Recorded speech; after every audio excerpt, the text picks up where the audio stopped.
నమస్తే, welcome to mid day news. నేను మాధురి. ముందుగా బులెటిన్ హెడ్లైన్స్ చూద్దాం.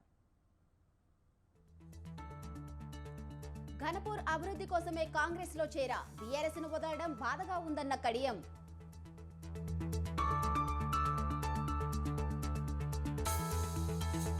రైతుల్ని కాంగ్రెస్ దగా చేసింది, పంటలు ఎండిపోతున్నాయన్న హరీష్ రావు.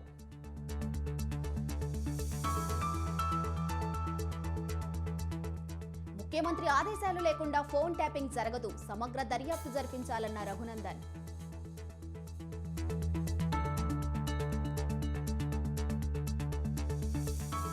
భుజంగరావు తిరుపతన్నలకు ఈ నెల 6 వరకు రిమాండ్, చెంచలగూడ జైలుకు ట్యాపింగ్ నిందితులు.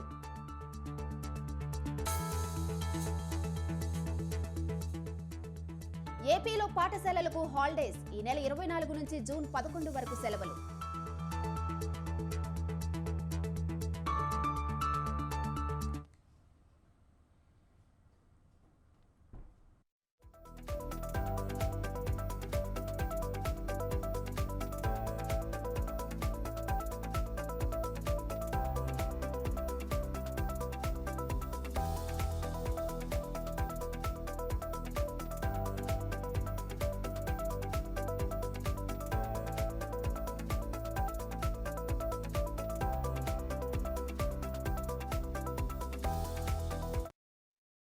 రెడ్ బ్రేకింగ్ న్యూస్ చూస్తున్నాం.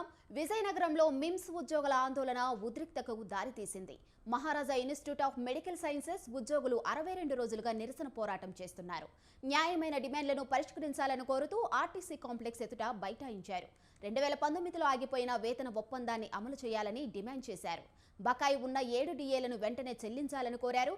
ఈ సందర్భంగా మిమ్స్ ఉద్యోగులు పోలీసులకు మధ్య తోపులాట జరిగింది. మిమ్స్ ఉద్యోగులను పోలీసులు అరెస్ట్ చేశారు.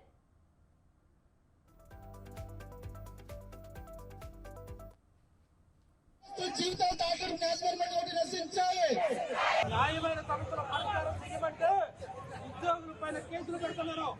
యాజమాన్యాన్ని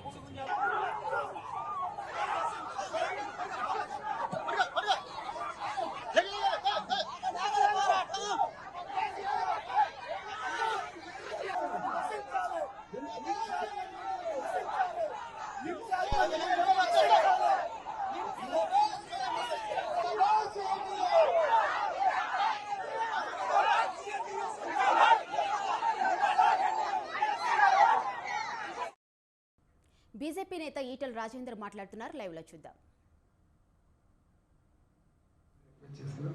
సంఘపరంగా రిక్వెస్ట్ చేస్తున్నా, గ్రామపరంగా కూడా రిక్వెస్ట్ చేస్తున్నా, మీరందరూ నా కోసం రోజుకో 2 గంటలు 3 గంటలు కేటాయించుకొని నన్ను ఆశీర్వదించమని చెప్పుకుంటూ నమస్కారం.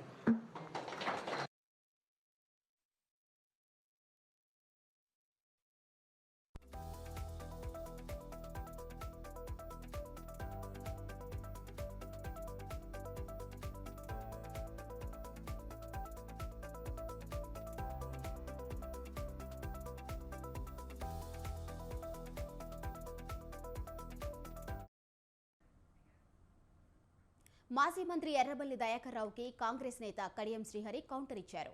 మనవరాలు వయసున అమ్మాయిపై ఓడిపోయినా ఇంకా అహంకారం తగ్గలేదని అన్నారు.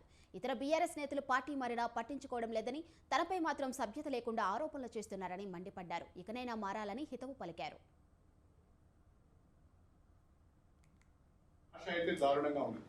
నేను అవినీతికి పాల్పడ్డా, పల్లా రాజేశ్వరరెడ్డి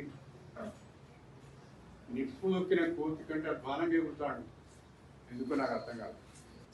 భాష అయితే దారుణంగా ఉంది. నేను అవినీతికి పాల్పడ్డానని, నేను దోపిడీ చేశానని చాలా మాటలు మాట్లాడుతున్నాను.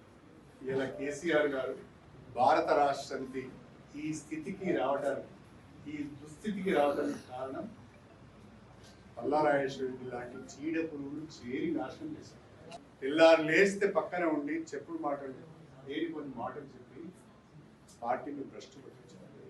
నేను అడుగుతున్నా పల్లారాజేశ్వరరెడ్డి గారు, నా చరిత్ర అంతా బయట పెడతా అన్నాడు, నా దోపిడీ అంతా బయట పెడతా అన్నాడు. రాజేశ్వరరెడ్డి గారు అది ఎన్నికలకు ముందు చేస్తే మీకు ఉపయోగపడుతుంది. నేను ఎక్కడ తప్పు చేశాను, ఎక్కడ దోపిడీ చేశాను, ఎక్కడ భూ కబ్జాలు చేశాను, ఎవరి దగ్గర డబ్బులు తీసుకున్నానో మీరు ఒకసారి చెప్తే అది మీకు ఉపయోగపడుతుంది. అది చెప్పలేదనుకో, నువ్వు చేసిన ఆరోపణల పైన ఆధారాలతో బయటికి రాలేదనుకో, నీ బట్టలు తీసి జనగామ చౌరస్తాలో నిలబెట్టేది మాత్రం ఖాయం. దయాకర్ రావు గారు ఒకటి గుర్తుపెట్టుకోవాలి, మీరు మాట్లాడిన భాష నేను మాట్లాడను, కానీ 100 కోట్ల రూపాయలు ఖర్చు పెట్టి పాలకుర్తి నియోజకవర్గంలో పనులు చేస్తే నీ మనమరాలి వయస్సున్న అమ్మాయి చేతిలో చావు దెబ్బతిన్నావు. సిగ్గు అనిపిస్తలేదా? ఈ అహంకారం మాటలు, ఈ బల్పు మాటలే కదా ఇంత దూరం తీసుకొచ్చాను. ఇంకా తగ్గించుకోకపోతే ఎట్లా? ఎందుకు నేను ఓడిపోయానని సమీక్ష చేసుకోవాలి. వాళ్ళకి ఇంకో కోపం ఉంటుంది నా మీద, నీ అలా మేము అందరం ఓడిపోయిన వాడు ఒక్కడికి గెలిచిండని. కాంగ్రెస్ ప్రభుత్వంపై బీఆర్ఎస్ ఎమ్మెల్యే హరీష్ ఆగ్రహం వ్యక్తం చేశారు. కేసీఆర్ పొలం బాట పడితే తప్ప పంటలకు నీళ్లు విడుదల చేయలేదని ఫైర్ అయ్యారు. అంతకు ముందే ఎందుకు నీళ్లు విడుదల చేయలేదని నిలదీశారు మాజీ మంత్రి. రైతులను కాంగ్రెస్ దగా చేస్తుందని మండిపడ్డారు. 4 నెలలైన రుణమాఫీ ఎందుకు చేయలేదని ప్రశ్నించారు. ఇంకా వ్యవసాయ కూలీలకు 12,000 ఇస్తామని చెప్పి ఇవ్వలేదన్నారు.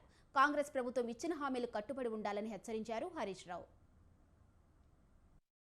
రైతుల సమితిగా అంటే బీఆర్ఎస్ అనేది ఎప్పుడు రైతుల పక్షపాతిగా పనిచేసినటువంటి పార్టీ. ఇవాళ మీరు కేసీఆర్ గారు మొన్న ఎంత మంచిగా మాట్లాడింది, ఏమన్నా మీ రాజకీయం మాట్లాడిండా? మొన్న పొలం బాట పట్టిన కేసీఆర్ గారు రైతుల గురించి మాత్రమే మాట్లాడిండు. కానీ నిన్న చూస్తే కాంగ్రెస్ పార్టీ మంత్రులు కేసీఆర్ గారి మీద ఎగిరెగిరి పడుతున్నారు, 30 దాడికి దిగుతా ఉన్నారు. అంటే ఇంతమంది దాడి చేయడం అంటే కాంగ్రెస్ ప్రభుత్వం అభద్రతాభావంతో కనబడతా ఉంది. మీకు భయం పట్టుకున్నది. రైతులు పార్లమెంట్ ఎన్నికల్లో మీ కాంగ్రెస్ పార్టీకి బుద్ధి చెప్తారనే భయం పట్టుకున్నది.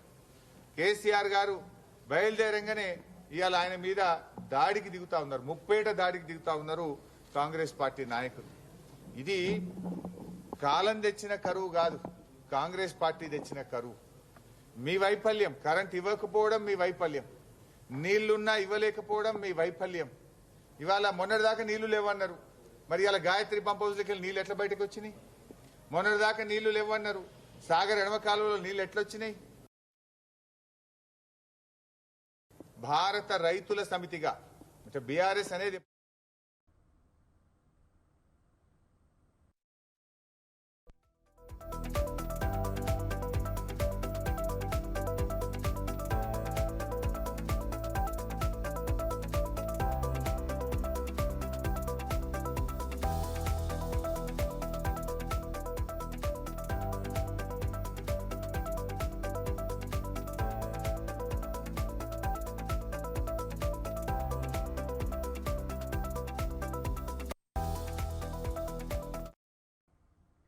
ఎలక్షన్ బ్రేకింగ్ చూస్తున్నాం. ఎన్నికలు సమీపిస్తూ ఉన్నాయి. అన్ని పార్టీలు సమరశంఖం పూరిస్తున్నాయి. ఈ క్రమంలో ఏపీ సీఎం జగన్ మేమంతా సిద్ధం పేరుతో బస్సు యాత్ర చేపట్టారు. మళ్లీ అధికారమే లక్ష్యంగా రాష్ట్రాన్ని చుట్టేస్తున్నారు. 6 రోజులుగా కొనసాగుతున్న యాత్రలో జగన్ ప్రజలతో మమేకమవుతూ ముందుకు కదులుతున్నారు. మహిళలు, యువతులు, పిల్లలు, కార్మిక సంఘాలు నేతల నుంచి బస్సు యాత్రకు విశేష స్పందన వస్తుంది. అడుగడుగునా జనం నీరాజనాలు పలుకుతున్నారు.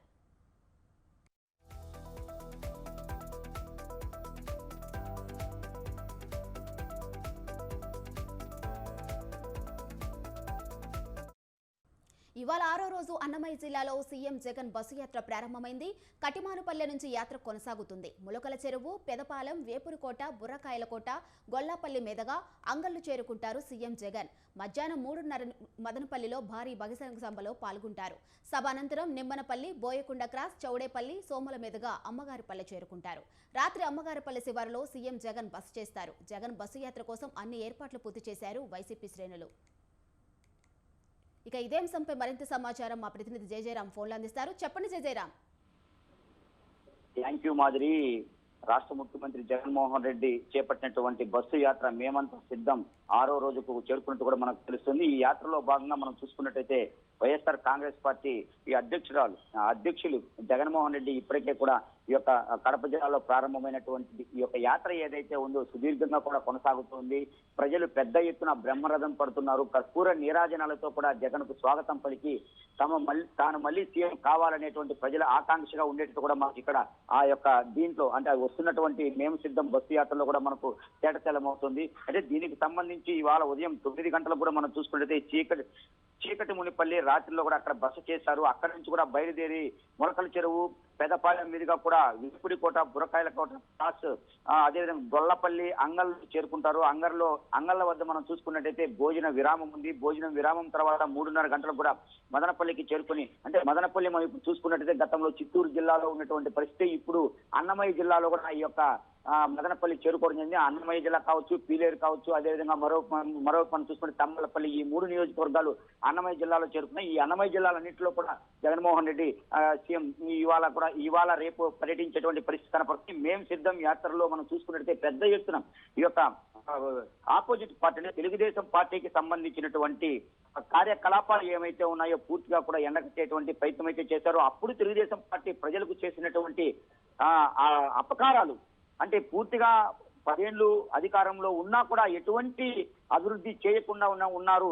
ఈ వైఎస్ఆర్ కాంగ్రెస్ పార్టీ అధికారంలోకి వచ్చిన తర్వాత ప్రజలకు అన్ని రకాల కూడా సహాయ సహకారాలు అందిస్తున్నా అనేటువంటిది జగన్మోహన్ రెడ్డి మొట్టమొదటి యాత్ర ప్రారంభమైనప్పటి నుంచి కూడా చెప్తున్నటువంటి పరిస్థితి కనపడుతుంది. ఇవాళ మనం ప్రత్యేకంగా కూడా చూసుకున్నట్టయితే 6వ రోజు మేమంతా సిద్ధం యాత్రలో మనం చూసుకున్నట్లయితే ప్రధానంగా వైఎస్ఆర్ కాంగ్రెస్ పార్టీ రాత్రి బస చేసుకున్న తర్వాత కూడా ఈ యొక్క ప్రోగ్రాం పూర్తిగా కూడా సక్సెస్ అయ్యే విధంగా ఈ యొక్క చిత్తూరుకు సంబంధించి, తిరుపతికి సంబంధించి, అదే విధంగా అన్నమయ్య జిల్లాలకు సంబంధించినటువంటి ఈ యొక్క పార్టీ శ్రేణులు, అతిరేక మహారథులు ఎవరైతే ఉన్నారో పూర్తిగా కూడా జగన్మోహన్ రెడ్డి యాత్ర సక్సెస్ చేసే విధంగా ప్రతి ఒక్కరూ కూడా చొరవ తీసుకున్నటువంటి పరిస్థితి కనపడుతుంది. భారీ ఎత్తున ఈ యొక్క వలసలు వెళ్తున్నట్టు తెలుగుదేశం పార్టీ నుంచి కావచ్చు, భారతీయ జనతా పార్టీ నుంచి కావచ్చు, అదేవిధంగా స్థానికులు పెద్ద ఎత్తున కూడా జగన్మోహన్ రెడ్డి సమక్షంలో కూడా ఈ యొక్క పార్టీలో వైఎస్ఆర్ కాంగ్రెస్ పార్టీ తీర్థం పుచ్చుకునేటువంటి ప్రయత్నం అయితే చేస్తున్నారు. మొత్తం మీద రానున్నటువంటి 2024 సార్వత్రిక ఎన్నికల్లో కూడా పూర్తి స్థాయిలో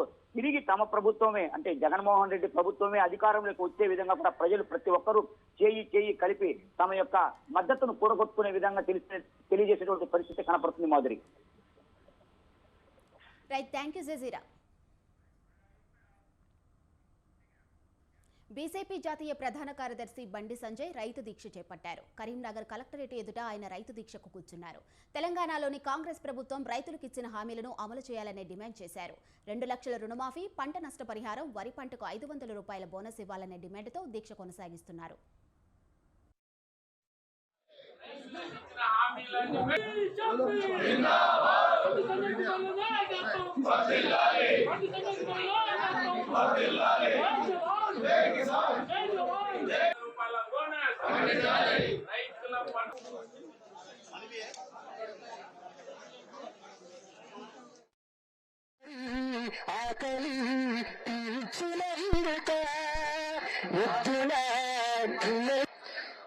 ఉచిత ఎరువుల ప్రాప్తి కల్పించింది. ఫసల్ బీమా యోజనతోటి రైతుల కష్టాలు, కన్నీళ్లు, అతివృష్టి, అనావృష్టి వస్తే రైతులను ఆదుకోవడం కోసం ఫసల్ బీమా యోజన పథకాన్ని రైతులకు అందుబాటులో తీసుకొచ్చిన భారతీయ జనతా పార్టీ గట్టిగా చప్పలు కొట్టాలి. మరి ఈ రోజు గద్దలకి మాయ మాటలు చెప్పిన రైతులకు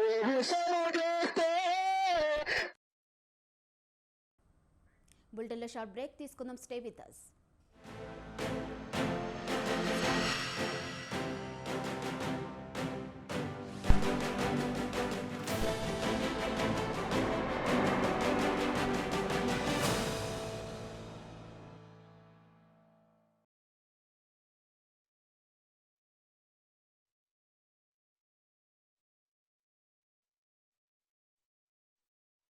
సీఎం జగన్ పై చంద్రబాబు తీవ్ర స్థాయిలో ట్వీట్ చేశారు. తప్పుడు ప్రచారాలతో రాజకీయ లబ్ధి పొందే నీచమైన తీరు జగన్ డిఎన్ఏలోనూ ఉందని మండిపడ్డారు.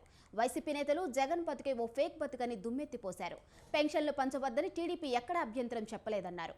ఇంటింటికి పెన్షన్ ఇవ్వకూడదని ఎన్నికల సంఘం కూడా ఎక్కడ ఆదేశించలేదని తెలిపారు.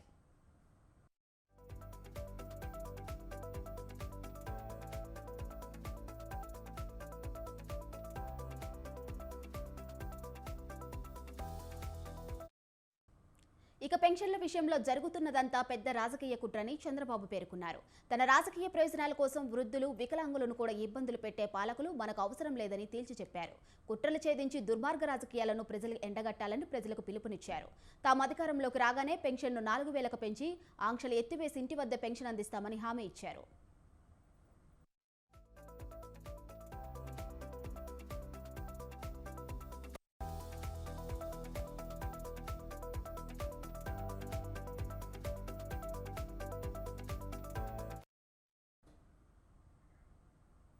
ఒకరోజు పర్యటన కోసం చంద్రబాబు అంబేద్కర్ కోనసీమ జిల్లా రానున్నారు. రేపు ఉదయం జిల్లాలోని రామచంద్రాపురం నియోజకవర్గానికి వస్తారు. అక్కడ 4 కిలోమీటర్లు రోడ్ షో నిర్వహిస్తారు. అనంతరం ద్రాక్షారామంలో జరిగే బహిరంగ సభలో పాల్గొంటారు. అక్కడ నుంచి కొత్తపేట నియోజకవర్గం రావులపాలెం వెళ్తారు. అక్కడ స్థానిక నాయకులతో సమావేశం తర్వాత బహిరంగ సభలో ప్రసంగిస్తారు. అక్కడ నుంచి నేరుగా రాజమండ్రి చేరుకొని ఆ పార్లమెంటు పరిధిలో నియోజకవర్గాల్లో పర్యటిస్తారు.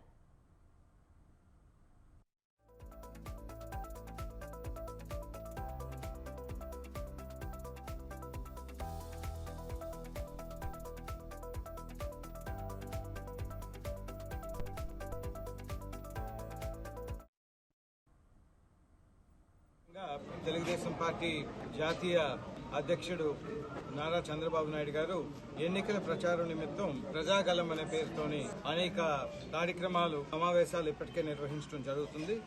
సుమారు 15 పబ్లిక్ మీటింగ్స్ ఇప్పటిదాకా చేసుకోవడం జరిగింది. జోన్ 2కు సంబంధించి ఎల్లుండి అంటే 3వ తారీఖు సుమారు 2 గంటల సమయానికి కొత్తపేటకు వచ్చే అవకాశం ఉంది. సాయంకాలం 3:30కి బహిరంగ సభ రావులపాలెంలో జరిగే అవకాశం ఉంది. అది ఎక్కడ వెన్యూ అది కూడా ఇప్పుడు నిర్ణయించబడుతుంది. పెద్దలందరూ కూడా అక్కడికి వెళ్ళి అదేవిధంగా అదే రోజు సాయంకాలం 6 గంటల సమయానికి రామచంద్రాపురంలో కూడా ఈ ప్రజాగలం బహిరంగ సభ జరుగుతుందండి. అదేవిధంగా 4వ తారీఖు రాజమండ్రి పార్లమెంట్ కి సంబంధించి కొవ్వూరు అదేవిధంగా గోపాలపురం నియోజకవర్గాల్లో కూడా చంద్రబాబు నాయుడు గారి కార్యక్రమాలు జరుగుతాయని మీకు తెలియపరుస్తున్నాను. మీకు అందరికీ తెలిసిన విధంగా ఏపీలో ఎన్నికలు సమీపిస్తున్న వేళ జనసేన అధినేత పవన్ కళ్యాణ్ దూకుడు పెంచారు. పిఠాపురం అసెంబ్లీ స్థానం నుంచి బరిలో దిగుతున్న ఆయన అక్కడి నుంచి ఎన్నికల ప్రచారం మొదలుపెట్టారు. అధికార వైసీపీని గద్దెదించడం, కూటమి గెలిపే లక్ష్యంగా పవన్ కళ్యాణ్ పర్యటన కొనసాగుతుంది. 4 రోజులుగా నియోజకవర్గంలో ప్రజలతో మమేకమవుతూ ముందుకు వెళ్తున్నారు ఆయన. ఉదయం కార్యకర్తలు, స్థానిక నేతలతో సమావేశాలు, రోడ్ షో నిర్వహిస్తున్నారు. సాయంత్రం బహిరంగ సభలో పాల్గొంటున్నారు.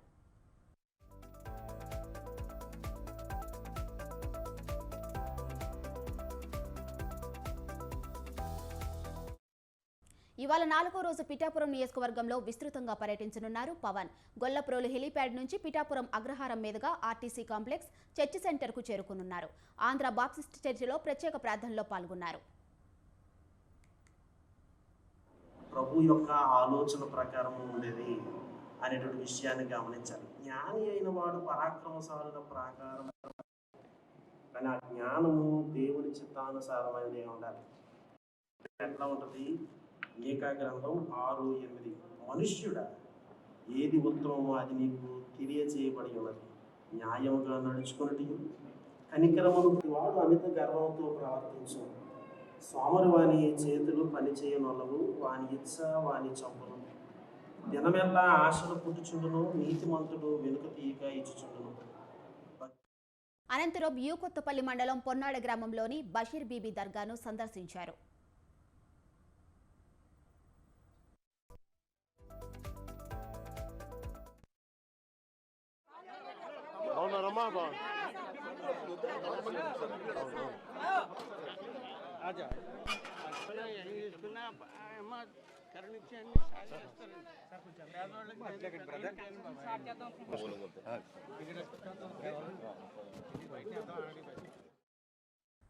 మాదాపురం, ఉప్పరగూడెం, నాగులపల్లి, పొన్నాడ వరకు పవన్ ప్రచారం కొనసాగనుంది. తిరిగి మూలపేట జంక్షన్, అమీనాబాద్, ఉప్పాడ, కొత్తపల్లి చేరుకొని అక్కడ మహిళలతో సమావేశం నిర్వహిస్తారు. వాకతిప్ప, ఎండపల్లి జంక్షన్, కొండవరం, నవకండ్రావాడ మీదుగా పిఠాపురం పట్టణంలోని driver colony, Uppada bus stand centre, government hospital, town police station, Pathagayya junction, Kumarapuram సెంటర్లో ఎన్నికల ప్రచారం నిర్వహిస్తారు పవన్ కళ్యాణ్.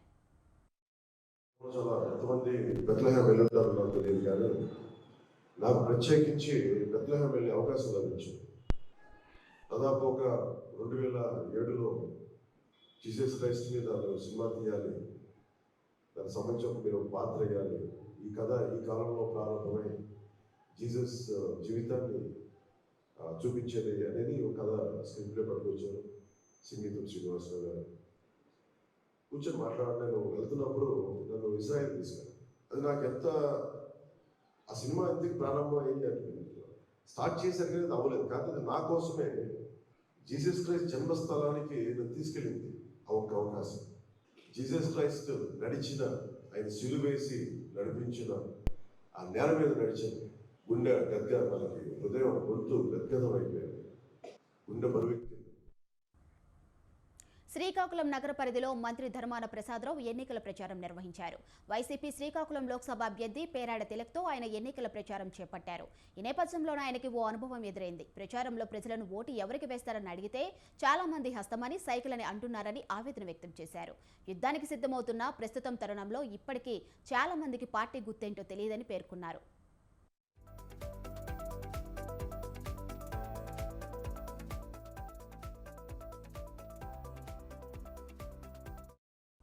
సంచలన విజయాలకు పేరు మోసిన ఖమ్మం పార్లమెంట్ నియోజకవర్గంలో కాంగ్రెస్ అభ్యర్థి నిర్ణయం కాలేదు. అయినా ఖచ్చితంగా కాంగ్రెస్ గెలుస్తుందనే ప్రచారం హోరెత్తుతుంది. కాంగ్రెస్ అభ్యర్థి ఎవరన్నది ఇప్పటికీ సస్పెన్స్. అసెంబ్లీ ఎన్నికల ఫలితాలను బట్టి ఖమ్మం ఎంపీ స్థానంలో కాంగ్రెస్ పార్టీకి స్పష్టమైన మెజారిటీ ఓట్లు కనిపిస్తున్నాయి. ఈ పార్లమెంట్ ఎన్నికల్లో కాంగ్రెస్ అభ్యర్థికి ఆ ఓట్లు ఏ మేరకు లభిస్తాయనే చర్చ సాగుతుంది. పార్లమెంట్ నియోజకవర్గంలోని 7 అసెంబ్లీ సెగ్మెంట్లలో కాంగ్రెస్ ఎమ్మెల్యేలు ఉండటం ఆ పార్టీకి ప్లస్ పాయింట్. ఇప్పటికే బీఆర్ఎస్, బీజేపీ అభ్యర్థులను ప్రకటించి ప్రచారంలో ముందున్నాయి. కాంగ్రెస్ అభ్యర్థి నిర్ణయమైతే త్రిముఖ పోటీకి రంగం సిద్ధమైనట్లే.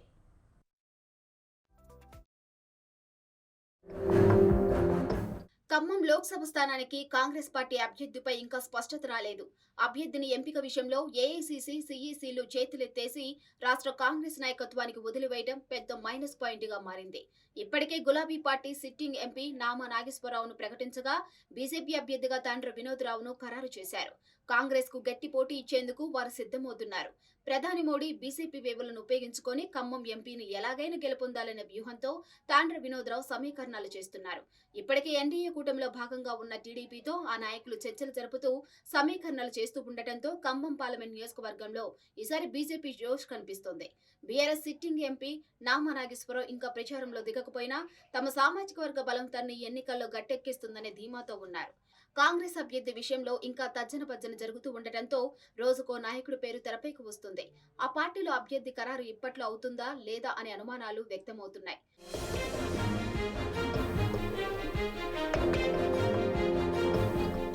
కాంగ్రెస్ పార్టీకి పార్లమెంట్ నియోజకవర్గంలో స్పష్టమైన మెజారిటీ ఉంది.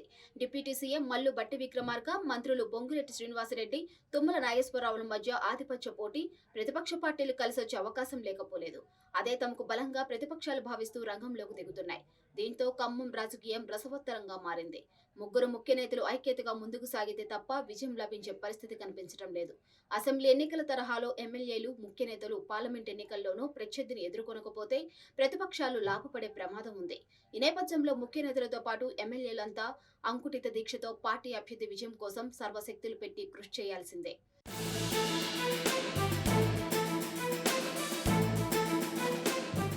ఖమ్మం పార్లమెంట్ బీజేపీ అభ్యర్థి తాండ్ర వినోద్ రావు ఆర్ఎస్ఎస్ బ్యాక్గ్రౌండ్ తో బీజేపీ ఆశీస్సులతో గోదాలోకి దిగారు. వెలమ సామాజిక వర్గానికి చెందిన వినోద్ రావు ప్రధాని మోదీ ఆశీస్సులతో ఖమ్మం జిల్లాను అభివృద్ధి చేసి చూపిస్తానని ప్రజల మధ్యకు దూసుకు వెళ్తున్నారు. రామజన్మభూమి అంశం, భద్రాచలం రామాలయం అభివృద్ధిని ఎన్నికల అస్త్రంగా మార్చుకొని హిందుత్వ ఎజెండాతో సాగుతున్నారు. కాంగ్రెస్, బీఆర్ఎస్ అభ్యర్థులకు గట్టి పోటీ ఇచ్చే అవకాశాలు కనిపిస్తున్నాయి.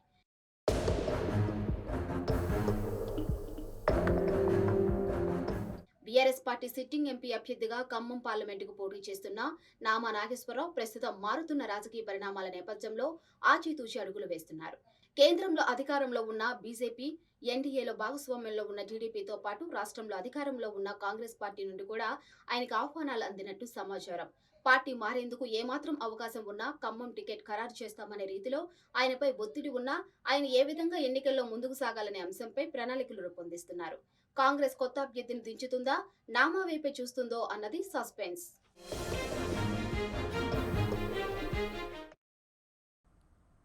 శ్రీకాకుళం జిల్లాలో ఎలుకబంటి హల్చల్ చేసింది.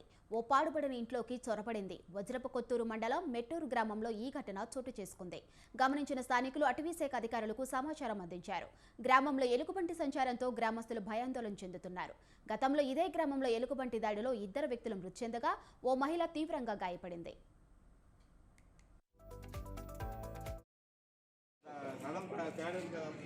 ఫోన్ అనేది ఒక దీంట్లో తేవాలి తెచ్చేసేది ఎక్కడో దగ్గర అనుకోండి అక్కడ వేస్తాం. అది వేరే ఏదైనా మీరు సీరియస్ ఫోన్ అనేది మా పరిధిలో ఉండదు. ఒకటి జూ డాక్టర్ గారు అనే వాళ్ళు, అది DF man, zoo doctor zoo అయిపోతుంది. ఫోన్ అనేది ఎక్కడ అక్కడ అది తేడా ఫోన్ అనేది ఒక నా దీంట్లో తేవాలి తెచ్చేసేది ఎక్కడో దగ్గర ఉంటుంది అనుకోండి, అక్కడ వేస్తాం. అది వేరే ఆదిలాబాద్ జిల్లాలోని ఏజెన్సీ మారుమూల గ్రామాల్లో అప్పుడే తాగునీటి తండ్లాట మొదలైంది. ఆదివాసీలు దాహంతో అల్లాడుతున్నారు. జిల్లాలో అధిక ఉష్ణోగ్రతలు నమోదయ్యాయి. భూగర్భ జలాలు వేగంగా అడుగంటుతున్నాయి. ప్రస్తుతం జిల్లాలో 38 నుంచి 40 డిగ్రీల సెల్సియస్ వరకు పగటి ఉష్ణోగ్రతలు నమోదవుతున్నాయి. రాష్ట్ర ప్రభుత్వం ప్రతిష్టాత్మకంగా చేపట్టిన మిషన్ భగీరథ పథకం గిరిజనులందరికీ చేరడం లేదు. ఏజెన్సీలో ఆదివాసీ గిరిజనులకు ఇప్పటికీ వ్యవసాయ బావులే దిక్కవుతున్నాయి. ఆదివాసులు గిరిజనుల దాహార్తిపై స్వతంత్ర టీవీ ప్రత్యేక కథనం.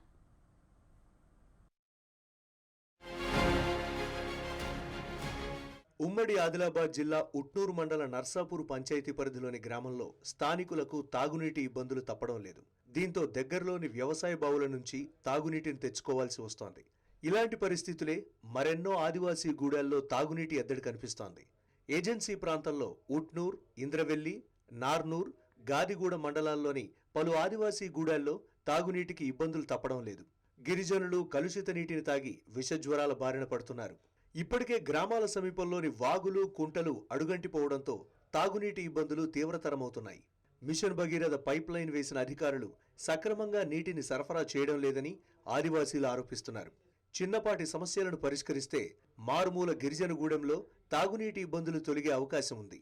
కానీ అధికారులు ఆ దిశగా చర్యలు తీసుకోవడం లేదన్న ఆరోపణలు వస్తున్నాయి. ఏజెన్సీలో పరిస్థితి ఎలా ఉంటే అధికారులు మాత్రం ఇంటింటికి మిషన్ భగీరథ నీటిని సరఫరా చేస్తున్నామని ప్రచారం చేసుకోవడం గమనార్హం.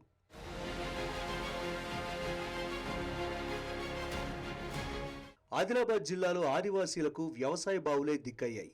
ప్రతి ఇంటికి తాగునీటిని సరఫరా చేయాలనే ఉద్దేశంతో రాష్ట్ర ప్రభుత్వం ఎంతో ప్రతిష్టాత్మకంగా ప్రవేశపెట్టిన మిషన్ భగీరథతో ఆశించిన స్థాయిలో ప్రయోజనం కనిపించడం లేదు. వేసవి ప్రారంభంలోనే నీటి ఎద్దడి మొదలైంది. ప్రజలు నానా అవస్థలు పడుతున్నారు. ఫలితంగా ఆదివాసీ గిరిజనులకు వ్యవసాయ బావులే దిక్కవుతున్నాయి. అందుబాటులో ఉన్న వ్యవసాయ బావుల నుంచి తాగునీటిని తీసుకొచ్చి దాహం తీర్చుకుంటున్నారు. వేసవిలో ఈ బావుల్లోనూ నీటి నిల్వలు అడుగంటిపోవడంతో ఒర్రెలు, వాగుల్లో చెలిమెలు తవ్వి తాగునీటిని ఆదివాసీలు తెచ్చుకుంటున్నారు. మైదాన ప్రాంతాల్లో కొంతమేరకు మిషన్ భగీరథ ద్వారా నీటిని సరఫరా చేస్తున్న ఏజెన్సీ గ్రామాల్లోనే సమస్య తీవ్రంగా ఉంది. చిన్న పెద్ద అనే తేడా లేకుండా ఉదయం నుంచి సాయంత్రం వరకు వ్యవసాయ బావుల వద్దనే పడిగాపులు పడాల్సి వస్తోంది. నిత్యం కిలోమీటర్ల నడకతో నీటిని తీసుకుంటున్నారు. మండుతున్న ఎండలకు వ్యవసాయ బావులు కూడా ఎండిపోవడంతో గిరిజనుల నీటి కష్టాలు తీరడం లేదు. మన మిషన్ భగీరథ ఇప్పటి వరకు ఎవరికి నీళ్ళు వస్తలేవు. నల్లలు పెట్టిరు, వచ్చిండ్రు. ఒకసారి చెప్పినా, 2 సార్లు చెప్పినా. ఇక్కడ కొద్దిగా వాటర్ పోతే మేము పత్తిలో కొద్దిగా పెట్టినాం, వాటర్ పోతున్నాయి వేస్ట్. కానీ పెడితే వాళ్ళకి చెప్పి అక్కడ ఆపి చేసిరు. కానీ ట్యాంకులు నిండుతున్నాయి, రిటర్న్ వస్తున్నాయి, కానీ పైపులకు వస్తలేవు. ఏజెన్సీలో గుక్కెడు మంచినీళ్లైనా దొరకపోవడంతో అందుబాటులో ఉన్న కలుషిత నీటిని తాగుతూ ఆదివాసీలు అనారోగ్య సమస్యల బారిన పడుతున్నారు. ప్రధానంగా కిడ్నీ వ్యాధులతో మంచం పడుతున్నారు. ప్రతి ఏటా వేసవిలోనే తాగునీరు లభించక కలుషిత నీటితో గొంతు తడుపుకోక తప్పని పరిస్థితి. దాదాపు చాలా గ్రామాలకు మిషన్ భగీరథ ద్వారా పైప్ లైన్ వేసినప్పటికీ నీటి సరఫరా చేయకపోవడంతో ఈ కష్టాలు తప్పడం లేదు. ఆదివాసుల అనారోగ్యాలకు కలుషిత జలాలే కారణమని ప్రభుత్వం గుర్తించినా దిద్దుబాటు చర్యలను చేపట్టడం లేదు. మిషన్ భగీరథ నీరు రావడం లేదని చాలాసార్లు ఫిర్యాదు చేసినా ప్రయోజనం లేకుండా పోయిందని వాపోతున్నారు. ప్రతి ఏటా వర్షాకాలంలోనూ డయేరియా, టైఫాయిడ్ లాంటి వ్యాధులతో ఆసుపత్రులు పాలవుతున్నారు. గిరిజనుల అనారోగ్య సమస్యలపై వైద్యారోగ్య శాఖ కూడా దృష్టి సారించకపోవడంతో ప్రాణాంతక వ్యాధులు చుట్టుముడుతున్నాయి. కనీసం క్లోరినేషన్ చేయకుండానే నీటిని తాగుతూ ప్రాణాల మీదకు తెచ్చుకుంటున్నారు. పంచాయతీ సిబ్బంది కూడా పట్టించుకోవడం లేదు.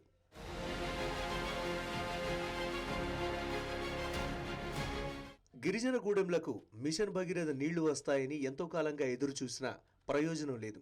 గ్రామాల్లో ట్యాంకు నిర్మాణం చేపట్టి పైప్ లైన్ పూర్తి చేసినా నీటిని సరఫరా చేయడం లేదు. పలుమార్లు అధికారులకు ఫిర్యాదు చేసినా పట్టించుకోవడం లేదు. ఇప్పటికీ కొందరికి కనెక్షన్ కూడా ఇవ్వలేదని గిరిజనులు అంటున్నారు. ఇకనైనా నర్సాపూర్ గ్రామానికి మిషన్ భగీరథ ద్వారా తాగునీటిని సరఫరా చేసేలా అధికారులు చర్యలు తీసుకోవాలని కోరుతున్నారు.